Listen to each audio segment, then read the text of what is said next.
अब की बार किस किस सरकार और इस वक्त हम मौजूद हैं पश्चिमी चंपारण के बेतिया में, वो भूमि जहां पर गांधी जी ने सत्याग्रह का प्रयोग किया तो भारत की सियासत या कहें कि भारत की आजादी की लड़ाई की लय को बदल दिया।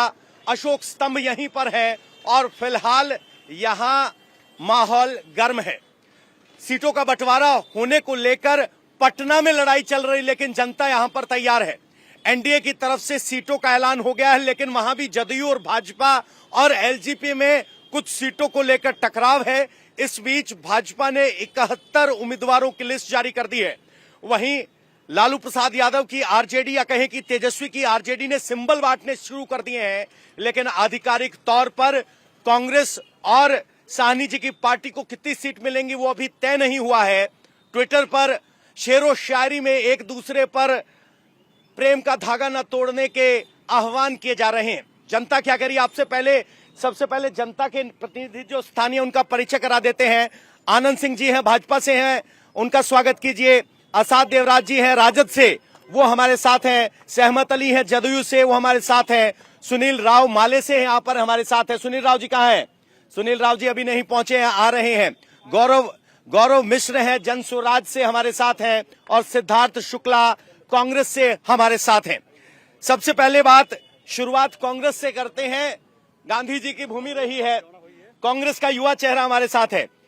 किस बात को लेकर कांग्रेस मैदान में? पिछली बार यहां कांग्रेस को अच्छी खासी सीटें मिली थी, लेकिन परिणाम आपके पक्ष में नहीं आए तो कहा कि कमजोर सीटें दी गई। क्या कमजोरी निकल गई? बिल्कुल कमजोरी दूर हुई है।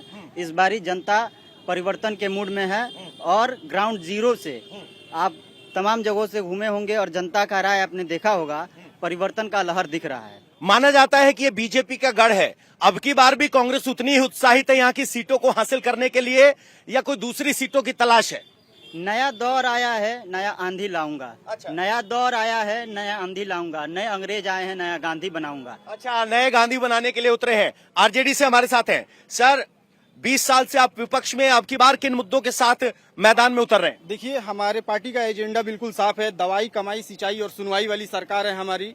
हमारे नेता ने पिछले पूर्व में 17 महीने के सरकार में जो काम किया है, मौजूदा वर्तमान सरकार जो 20 साल से बिहार के अंदर है, वो एक भी काम नहीं किया। हमारे नेता ने 17 महीने के सरकार में 5 लाख लोगों को रोजगार देने का काम किया, 4 लाख नियोजित शिक्षकों को राज्यकर्मी का दर्जा देने का काम बिल्कुल किया।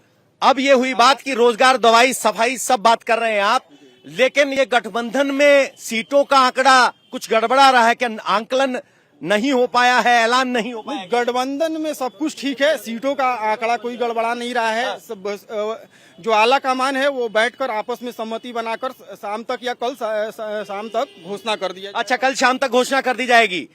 यहाँ बेतिया पश्चिमी चंपारण की सीटों में राजद की दावेदारी की कांग्रेस की? राजद और कांग्रेस की दोनों की दावेदारी है। हम लोगों को ये नहीं देखना है कि कांग्रेस लड़ रही है या राजद लड़ रही है। 243 सीटों पर केवल और केवल तेजस्वी यादव जी लड़ रहे हैं। कांग्रेस ने तो कहा था कमजोर सीटें पकड़ा दी बेतिया, जो बीजेपी का गढ़ माना जाता है। ऐसा कुछ नहीं है, सब कोई अपने विवेक से काम लिया है। जो भी आला कमान के लोग हैं, सभी ने आपस में निर्णय करके सहमति बनाकर ही सारे सीटों का बंटवारा हुआ। सहमति पर सीटों का बंटवारा हुआ।